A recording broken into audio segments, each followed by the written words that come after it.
Hello, my name is Asad Beck and I'm a graduate student at the University of Washington. Here as a grad student, I had the chance to study neuroscience, or in other words, brains of us animals.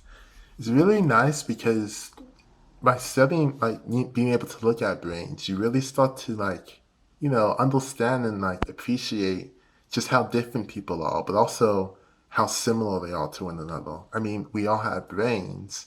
They all look pretty similar to one another, but even then, there's a lot of difference between who we are as people, how we behave, how we feel about things, how we think, and so forth. And that's actually what got me interested in neuroscience. So I remember back in high school, I took a class in psychology, and that introduced me to all these topics and ideas about, how we become who we are, how we think the way we do, how we feel the way we do, why we behave how we do, and so forth. And that class is what convinced me to study psychology in college.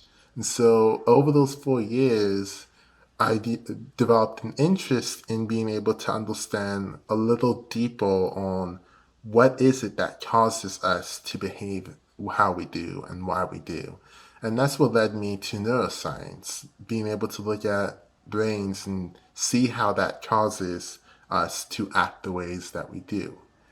So now as a neuroscientist, what I'm particularly interested in is seeing if we can use our brains to control computers to help people with some problems that they might be having. So for example, the problem I'm particularly interested in is known as epilepsy. And what epilepsy is when your brain behaves strangely and it causes your body to behave strangely as well. And this leads to a variety of different unhealthy situations.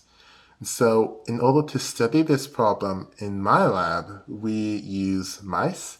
And you may notice that this mouse is pretty big. In reality, mice can usually fit in the palm of my hand, but this works out for all purposes. If you look a little closer, Apple, you would see that I've put something in the brain of this mouse. So what we do in my lab is we put these very tiny computers into brains of mice, and that allows us to look at, if the brain of the mouse is behaving strangely.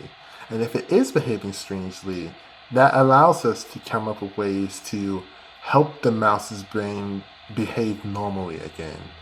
And so studying neuroscience, studying this topic in particular, is really fun because, again, you really start to see, even if brains look similar across from one person or one animal to another, there's still a lot of difference between them. And being able to look at those differences is what's really, really fun in some ways. And so with that, I have some questions to answer. So, our first question is from Aaliyah from Spirit Ridge Elementary, who asks, how can some people eat brains? So, eating brains actually, at least eating brains from humans, is pretty common across some cultures. So, in some cultures, eating brains from animals is just like eating, kidneys or hearts from animals as well. All these different organs have nutrients, and so they can be healthy for you. So in that way, eating brains, can be healthy. Of course, this is talking about animal brains in particular. Eating human brains might be a slightly different story. Okay, so the next questions we have are all from Montessori Central School. So the first question here is from Owen, who asks, why have human beings evolved to be smaller over time? And so this is a really good question because it's still one of those questions that scientists are talking about today. And the simple answer is survival of the fittest. Basically, humans evolved to be smart because it made them most likely to live longer. So if you think about a lot of the other animals around today, so for example, eagles are really good at flying, bears are really, really strong, tigers are really fast. None of those animals are as smart as humans are. On the other side though, can't fly, humans aren't very strong, humans aren't very fast. Humans are very good at being smart, because it gave them the best chance of living longer. Whereas the other animals can fly well or really strong or really fast because those all gave them the chance to live longer. So basically, smartness was in some way chosen for humans because it made them most likely to live longer. Okay, so the next question we have is from Vansh, who asks, which part of the brain makes you sleep faster? So my lab, we actually study sleep, and one of the parts of the brain that we're interested in is known as the hypothalamus.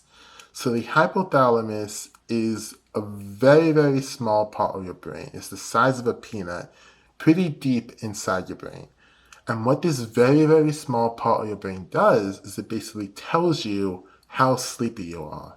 So as you're awake longer and you're getting sleepier and sleepier, what's telling you how sleepy you are is that peanut-sized part of your brain, the hypothalamus. It is what tells you how sleepy you are, and it's really important for, telling you when to go to sleep or when to wake up. Okay, so our next two questions, and the last two questions actually, are both from Michael. So the first one we have from Michael is, does the size of your brain change your intelligence? So the answer, this is a really good question, and the answer is not really. The size of your brain is not really related to how smart you are. What is related to how smart you are is the size of your brain compared to the size of your body. So for example, if we compare me to an elephant, for example, and in reality, elephants are much, much bigger than this, but as an example, let's say there's an elephant 10 times bigger than me. That would mean it would have a brain also much bigger than my brain.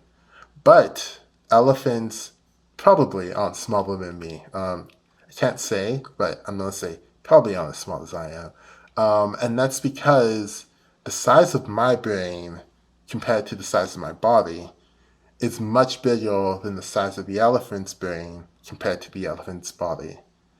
And that is what's really important for intelligence. It's the size of the brain compared to the size of the body. All right, and so our last question now, also from Michael again, is how many brain cells does a grown human brain have? So, a grown human brain has 86 billion, with a B, 86 billion brain cells. And to put that number into a little context, some scientists say that the number of stars in the Milky Way galaxy in which we live is around 200 billion. So in other words, the amount of brain cells we have in our brain is almost half as many stars as there are in the Milky Way galaxy. And I think that is, just one of the fascinating things about neuroscience, about brains. We all have, such a huge number of brain cells. And even though that's similar between us, it still causes a lot of differences between us.